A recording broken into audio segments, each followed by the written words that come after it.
Atos dos Apóstolos, capítulo 9, versículo 1, diz a palavra de Deus. E Saulo, respirando ainda ameaças de morte contra os discípulos do Senhor, dirigiu-se ao sumo sacerdote e pediu-lhe cartas para Damasco, para as sinagogas, a fim de que encontrasse alguns daquela seita, quer homens, quer mulheres, os conduzisse presos a Jerusalém. E indo no caminho, aconteceu que, chegando perto de Damasco, subitamente o cercou um resplendor de luz do céu. E caindo em terra, ouviu uma voz que lhe dizia: Saulo, Saulo, por que me persegues? E ele disse: Quem és, Senhor? E disse o Senhor: Eu sou Jesus a quem tu persegues. Duro é para ti recalcitrar contra os aguilhões. E ele, tremendo e atônito, disse: Senhor, que queres que faça? E disse-lhe o Senhor: Levanta-te e entra na cidade, e lá te será dito o que te convém fazer. Até aqui. Conta-se que um certo ancião estava assentado em um banco de madeira, debaixo de uma árvore, descansando e desfrutando da brisa suave da tarde. E enquanto aquele homem estava assentado descansando, um viajante parou seu carro próximo a ele e lhe perguntou: Senhor, o senhor mora nessa cidade? E ele disse: Sim, há muitos anos. E ele perguntou: Como as pessoas daqui? Como são as pessoas daqui? E o homem lhe respondeu: Primeiro me diga, como são as pessoas da sua cidade? E ele disse: o pessoal da minha cidade é gente boa. O pessoal da minha cidade é um povo civilizado, um povo gentil, um povo educado. E ele disse: Pois bem, filho, você teve sorte. Aqui você encontrará pessoas exatamente assim. Ele disse: na minha cidade eu fiz muitos amigos, e a única causa pela qual eu estou me mudando são questões profissionais. Então agradeceu ao Senhor e seguiu viagem.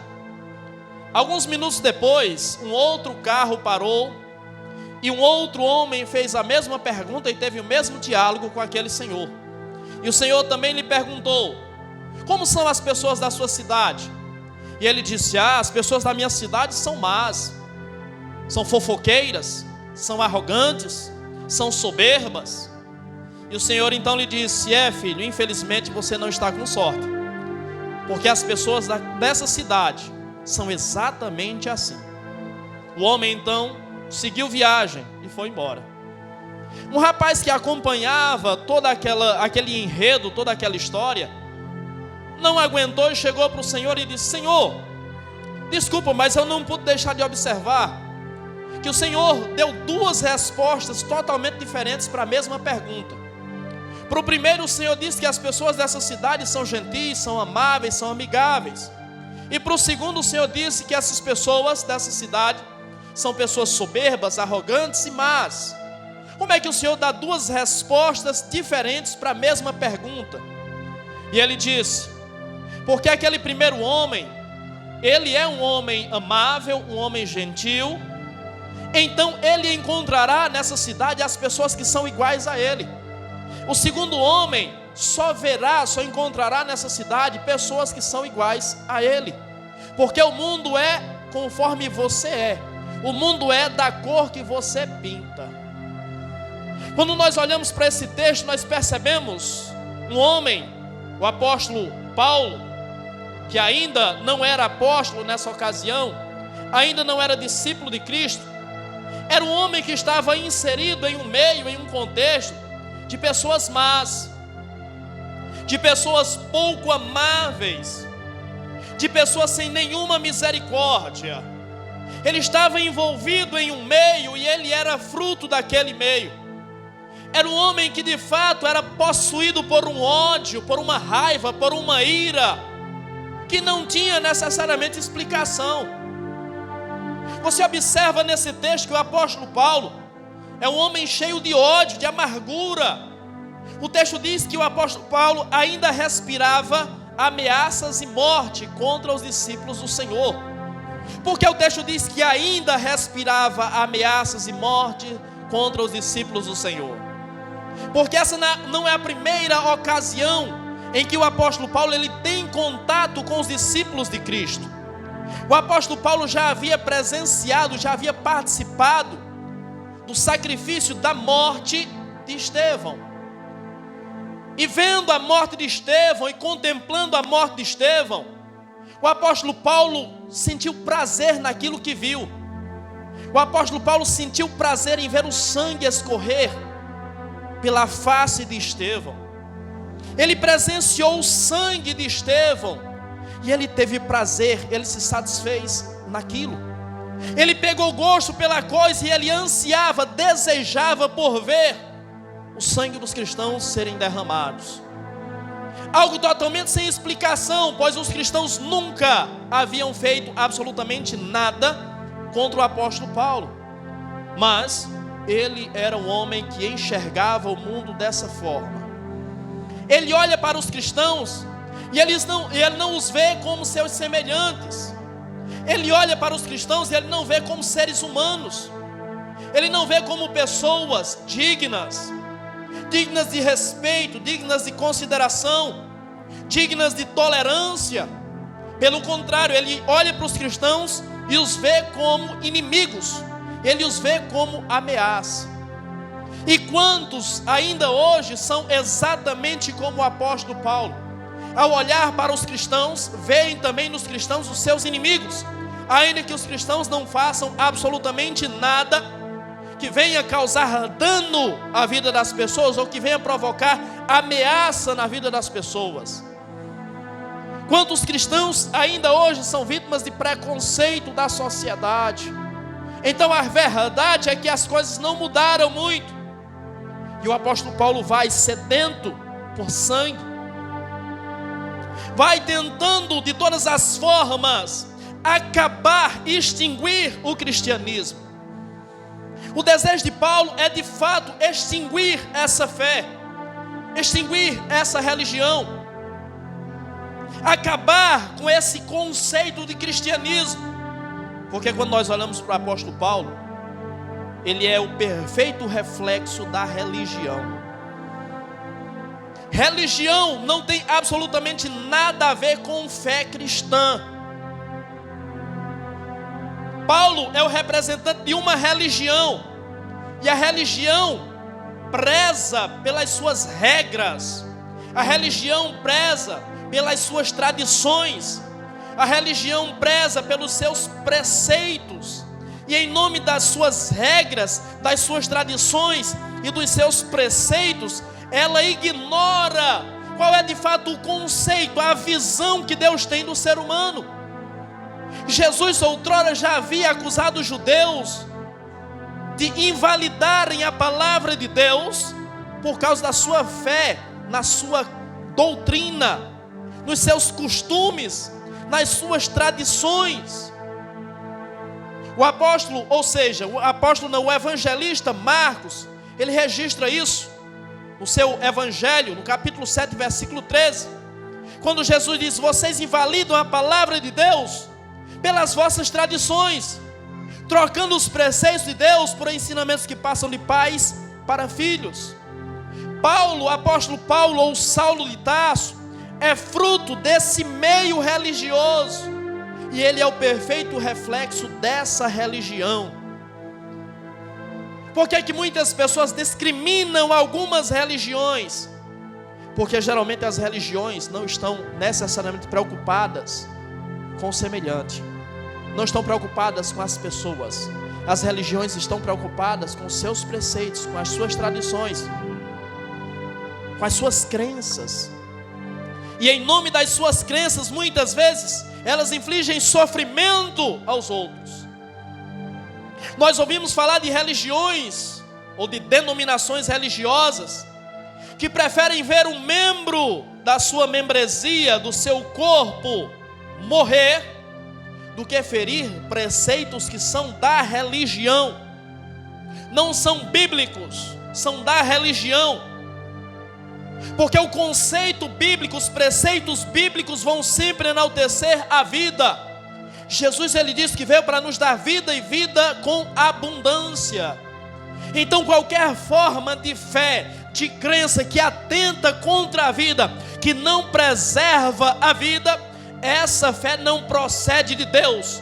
Essa religião não está alinhada com a palavra de Deus. São muitas as religiões que não estão alinhadas com a palavra de Deus.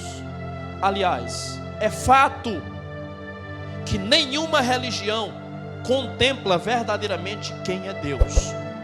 Deus está muito acima, Deus está muito além do conceito das religiões. Nenhuma religião consegue definir Deus. Nenhuma religião consegue se alinhar plenamente e perfeitamente com Deus. E nisso, eu estou incluindo a igreja evangélica também. Nós também não conseguimos definir plenamente quem é Deus. Nós não conseguimos nos alinhar plenamente ao conceito de Deus, à ideia de Deus, à doutrina sã de Deus. Nós tentamos ser imitadores de Deus, mas de fato, nós não conseguimos fazer isso na sua plenitude. Então nós vemos no apóstolo Paulo, um homem que é o reflexo da religião, que preza pelas regras, mas ignora Deus. Esse é o reflexo de muitas pessoas que prezam pelas regras, prezam pelas tradições, mas ignoram a Deus. Não conhecem absolutamente nada a respeito de Deus. Mas na mentalidade dele, ele é um servo de Deus. Na mentalidade dele, ele está a serviço de Deus.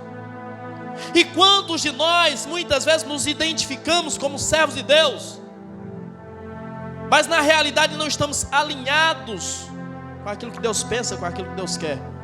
Então é um servo de Deus, alguém que se intitula, que se identifica como servo de Deus, mas de fato e de verdade não se identifica com o caráter de Deus. Não se identifica com o caráter santo, amoroso, misericordioso e compassivo de Deus. Algumas pessoas, muitas pessoas, infelizmente, estão vivendo exatamente dessa forma, da mesma forma que o apóstolo Paulo. Então há muitos como ele, que cuidam estar fazendo a obra de Deus, cuidam estar fazendo a vontade de Deus, cuidam estar servindo a Deus, matando os seus discípulos. Paulo pensa que está fazendo a vontade de Deus, matando os cristãos, perseguindo os cristãos, torturando os cristãos, prendendo os cristãos. Há muitas pessoas que pensam estar fazendo a vontade de Deus, matando pessoas. E agora eu não me refiro a matar pessoas no sentido literal, mas veja bem, analise bem, como você pensa com relação às pessoas, o que você fala das pessoas, como você julga a conduta das pessoas. Talvez você esteja agindo como o apóstolo Paulo, talvez nós estejamos agindo como o apóstolo Paulo, pensando estar fazendo a obra de Deus, pensando estar servindo a Deus, matando pessoas, porque as nossas palavras matam, as nossas palavras sepultam pessoas, as nossas palavras imobilizam pessoas. Quantas vezes nós estamos julgando pessoas sem saber de fato o porquê que aquilo está ocorrendo na vida dessas pessoas? Por que essas pessoas estão caminhando da forma que estão? Por que essas pessoas estão ausentes da forma que estão? Por que essas pessoas tiveram a atitude que tiveram? Nós muitas vezes não nos preocupamos em saber o porquê, mas a nossa conduta geralmente é de apontar, é de acusar. Olhe o que você está pensando, olhe como você está analisando, e olhe o que você está falando de pessoas, porque você pode estar pensando que está servindo a Deus, mas na realidade você está matando os seguidores de Deus, você está matando os discípulos de Cristo. Era isso que este homem estava fazendo. A Bíblia diz que, respirando ameaças, ele vai até o sumo sacerdote pedir cartas para prender os cristãos que estavam em Damasco. Damasco, ao longo da história, se tornou uma grande colônia cristã. a ponto de tempos posteriores ela ser chamada de Damasco dos cristãos, ou cidade dos cristãos. O sumo sacerdote em questão, talvez, muito provavelmente, ainda era Caifás, o mesmo da ocasião da morte de Jesus. E o Império Romano, ele havia dado ao sumo sacerdote o poder de extradição de presos, o poder de extradição de criminosos, de bandidos, que porventura tivessem fugido para outra cidade. Então aí nós entendemos o porquê que ele vai até o sumo sacerdote pedir cartas. Essas cartas são cartas de extradição, para que eles pudessem trazer os discípulos de Cristo, os cristãos que estavam em Damasco. Porque no conceito judaico da época, a heresia era considerada um crime civil e um crime religioso.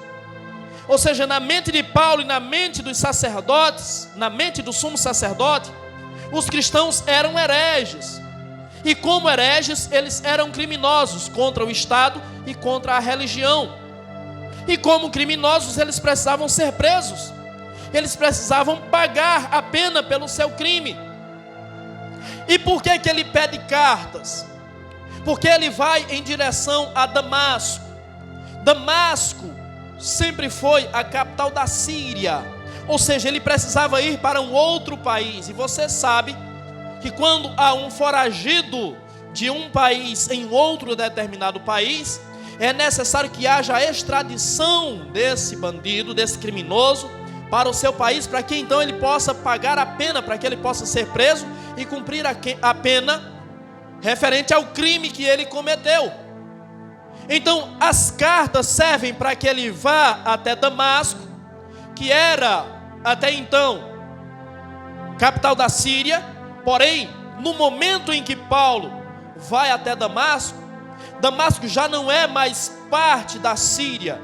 A partir do ano 64 a.C., Damasco passa a ser cidade romana. Com a ascensão do Império Romano, Damasco é tomada e passa a ser cidade romana. Então ele precisa de cartas para apresentar nos postos de fiscalização romanos, para comprovar que os cristãos são seus prisioneiros e que ele tem autoridade para levá-los para Jerusalém. E em Jerusalém ele vai prender, vai torturar, vai fazer todo o possível para que os cristãos neguem a sua fé em Cristo. E caso os cristãos não concordem em negar a sua fé em Cristo, ele vai executar os cristãos. Essas cartas serviam também para apresentar aos líderes das sinagogas, porque os cristãos geralmente iam às sinagogas para cultuar também. E haviam sim alguns líderes de sinagogas que eram simpatizantes dos cristãos, não viam ameaça nos cristãos. Então Paulo toma essa atitude e vai até Damasco, que ficava a cerca de 240 quilômetros de Jerusalém. E nessa empreitada, nessa caminhada, ele vai respirando ameaças, ele vai desejando a morte, ele vai desejando o fim e a extinção dos cristãos. E a intenção dele é o quê? Pegar os cristãos e prendê-los, porque é isso que a religião faz. A religião prende, a religião oprime, a religião massacra. Mas o relacionamento de Deus com o ser humano nunca foi baseado na opressão, na obrigatoriedade de obedecer leis ou regras. A relação de Deus com o ser humano sempre foi pautada pela liberdade. Ainda quando você encontra o relato do primeiro homem a existir, que foi Adão, você percebe que o relacionamento de Deus com Adão também era pautado na liberdade. Deus instituiu para Adão preceitos para que ele pudesse viver a partir daqueles preceitos. Porém, Deus deu a Adão liberdade para que ele pudesse, em algum momento, se ele quisesse, desobedecer, quebrar esses preceitos. E de fato, foi isso que Adão fez. Porque o relacionamento com Deus sempre será pautado na liberdade. Deus nunca vai te obrigar a fazer nada que você não quer. Deus vai te mostrar o caminho, Deus vai te instruir, Deus vai te carregar quando necessário for, mas Deus nunca vai te obrigar a ir para onde você não quer. Deus nunca vai te obrigar a seguir o que você não quer. Ele mostra qual é o caminho. A decisão de seguir este caminho ou não é sua, é minha, é nossa. Nós somos livres para fazer as nossas escolhas. Nós só não somos livres para fazer a colheita. As nossas escolhas trarão para nós a colheita, e a colheita será obrigatória, mas as escolhas são livres. Você pode escolher o caminho que você quer trilhar, e no final da história você receberá a sua recompensa. Espero que você de fato receba a melhor recompensa por fazer a melhor escolha, por trilhar os melhores caminhos. Aquele homem vai cheio de ira, cheio de fúria, em caminho a Damasco. E quando ele vai se aproximando da cidade, a Bíblia Sagrada diz que uma luz resplandece, uma luz exterior resplandece em volta dele. E aquela luz, que era uma luz exterior, era a luz que queria iluminar o interior daquele homem. Aquela luz exterior revela qual é a situação espiritual daquele homem.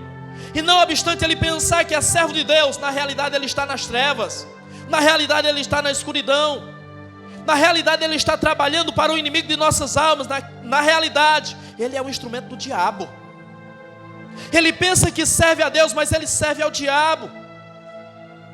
Quantas pessoas pensam que estão servindo a Deus, mas na realidade estão sendo instrumentos do diabo, estão sendo ferramentas do diabo para destruir vidas, para destruir pessoas, para destruir ministérios.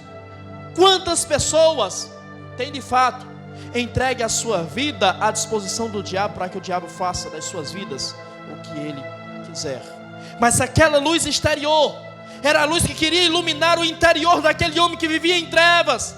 Era a luz que queria trazer paz para aquele coração inquieto e aflito, angustiado, cheio de ódio, cheio de raiva, cheio de rancor. Era essa luz que queria iluminá-lo, porque era essa luz que iria transformar. Essa luz representa a graça de Deus, a qual ainda é oferecida, a qual ainda é manifesta na vida os piores seres que você possa imaginar. Essa luz mostra para nós que não há conduta, não há padrão de vida, e não há pessoa que não possa ser mudada, não possa ser restaurada. Paulo é um homem terrível. O texto, quando ele narra um pouquinho do que Paulo sentia, o texto mostra traços de uma pessoa sanguinária, de uma pessoa cruel, talvez de um psicopata, uma pessoa que não é normal, uma pessoa que sente prazer em infligir dor aos outros. O apóstolo Paulo não era uma pessoa normal. Ele era um homem cruel, ele era um homem sanguinário, ele era uma das piores pessoas que você pode imaginar. Talvez o apóstolo Paulo tivesse já alguns assassinatos nas costas. O apóstolo Paulo já tinha, com absoluta certeza, açoitado muitos cristãos. Ele já tinha feito muita gente negar a fé em Cristo. E aquilo estava se tornando cada vez mais comum e normal para ele. O mal é assim. A pessoa começa com uma atitude de maldade, e ela não vê problema naquilo, ela não vê mal naquilo, e ela vai intensificando essa maldade, ela vai aumentando o nível de maldade, e ela vai se tornando cada vez mais má, e ela vai sentindo cada vez menos piedade das pessoas. Ela vai se tornando cada vez uma pessoa mais inconsequente. A sua consciência já não lhe acusa mais do mal que ela inflige às pessoas. E quando uma pessoa endereça por esse caminho, só de fato a misericórdia de Deus. Mas a misericórdia de Deus ainda é oferecida aos piores seres que você possa imaginar. Você já ouviu falar de homens como Pedrinho Matador? Você já ouviu falar do bandido da luz vermelha? Você já ouviu falar de tantos homens tão cruéis, sanguinários? E talvez, quando você pensa sobre esses homens, você pensa, essa pessoa foi tão cruel, que essa pessoa merece arder no fogo do inferno. E de fato merece. Essa pessoa merece arder no fogo do inferno, tanto quanto você merece, tanto quanto eu mereço. Compreenda que o pecado deles os leva para a perdição, mas o nosso também.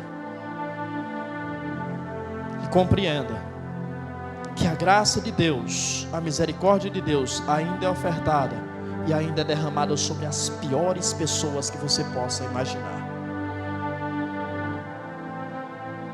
Às vezes nós convivemos com pessoas que são capazes de fazer tantas coisas que nós nem sequer imaginamos, e a graça de Deus ainda é poderosa para salvar essas pessoas também.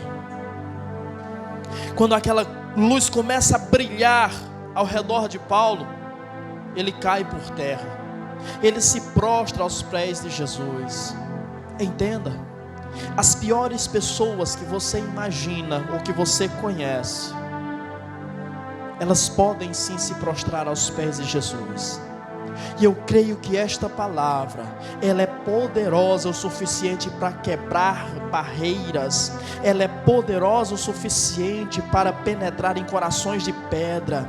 Ela é poderosa o suficiente para ir de encontro às piores pessoas que você possa imaginar e quebrar esses corações e prostrar essas pessoas diante do Senhor. Eles ainda vão se prostrar diante do Senhor. As pessoas que fizeram mal a você, as pessoas que te infligiram dor, que te infligiram sofrimento, elas ainda vão se dobrar diante do Senhor, elas vão se prostrar diante dos pés de Cristo ainda. Você crê nisso? Deus é poderoso para fazer, mas você precisa primeiro estar rendido aos pés dele. Quando ele se prostra, quando ele cai aos pés de Jesus, ele ouve a voz: Saulo, Saulo, por que me persegues? Quem és, Senhor? Eu sou Jesus, aquele que você persegue. Quando Paulo ouve isso, e quando o texto narra isso, o texto nos traz uma lição. Aprenda a ouvir os seus mestres. Aprenda a ouvir os que sabem mais do que você. O ser humano tem, e não generalizo, mas muitos seres humanos têm um defeito enorme, que é o defeito de achar que eles sabem tudo, que eles dominam todo o conhecimento, que toda a opinião deles está correta. Aprenda a ouvir as pessoas. Aprenda a balizar o que as pessoas falam para você, o que as pessoas te ensinam, porque isso pode te impedir de cometer erros que muitas vezes custarão muito caro para você e para outras pessoas. A Bíblia diz no livro de Atos, capítulo de número 22 e versículo 3, que Paulo, ele mesmo, falando sobre a sua história, ele diz que foi criado aos pés de um homem chamado Gamaliel. Gamaliel era um homem que a Bíblia Sagrada nos mostra como sendo um homem prudente. Ele era um sacerdote, ele era membro do Sinédrio, ele fazia parte do Sinédrio, aqueles que julgavam as questões religiosas de Israel.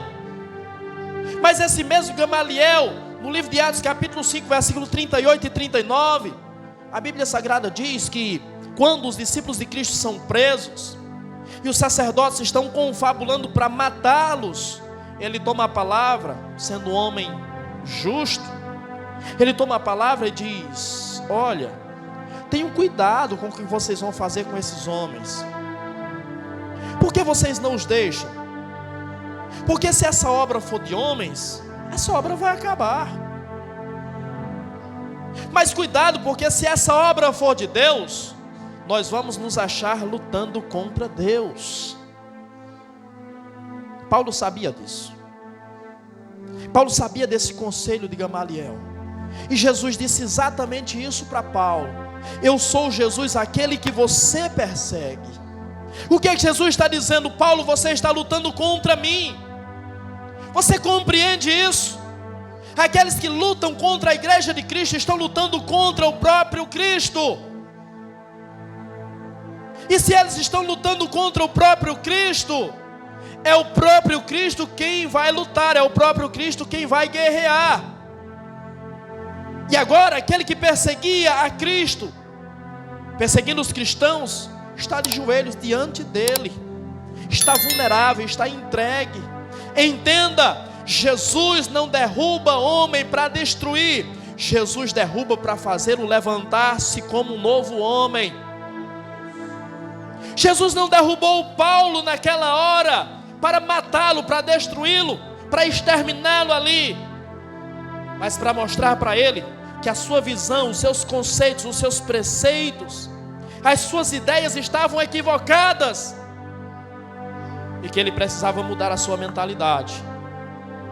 E que Jesus estava oferecendo para ele naquela hora a oportunidade de mudança, a oportunidade de reescrever a sua história, a oportunidade de apagar todo o seu passado, a oportunidade de ter um futuro novo, agora de fato e de verdade, como um discípulo de Cristo. Essa oportunidade também nos é oferecida através da palavra de Deus. Talvez Deus esteja tratando com pessoas, e essas pessoas estão prostradas, porque as circunstâncias preparadas por Deus quebraram o ego, quebraram a soberba, quebraram a crista de algumas pessoas.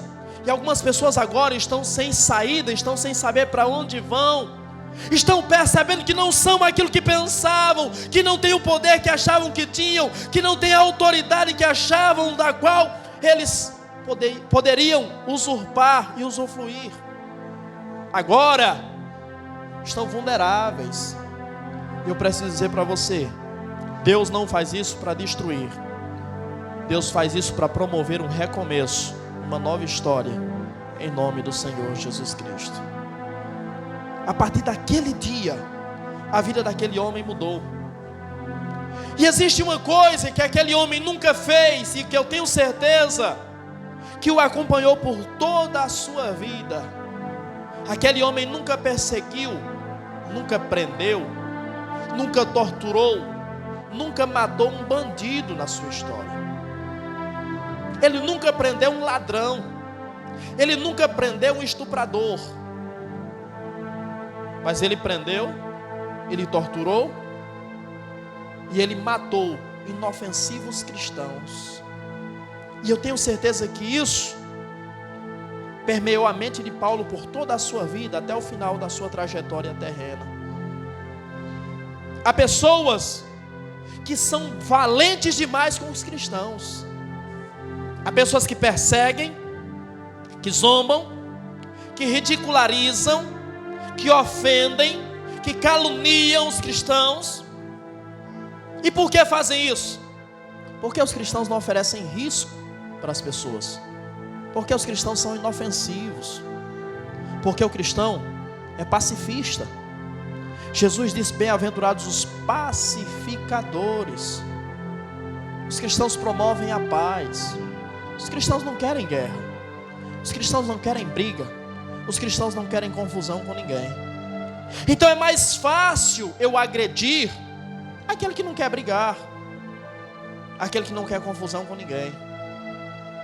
Mas cuidado, aqueles que perseguem, que zombam, que humilham, que maltratam dos cristãos, estão lutando contra Cristo. E os cristãos muitas vezes não irão reagir e nem precisarão reagir, porque Cristo é quem tomará em suas mãos a causa e promoverá a vingança. Quando você olha para esse perfil do apóstolo Paulo, que na ocasião nem convertido era ainda, você pensa, quais virtudes um homem desse tem? Quais valores um homem desse tem? Nenhum.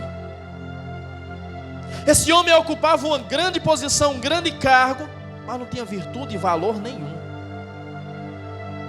Então observe, aqueles que perseguem, aqueles que criticam, aqueles que zombam, geralmente não têm princípios, não tem virtudes, nem tem valores.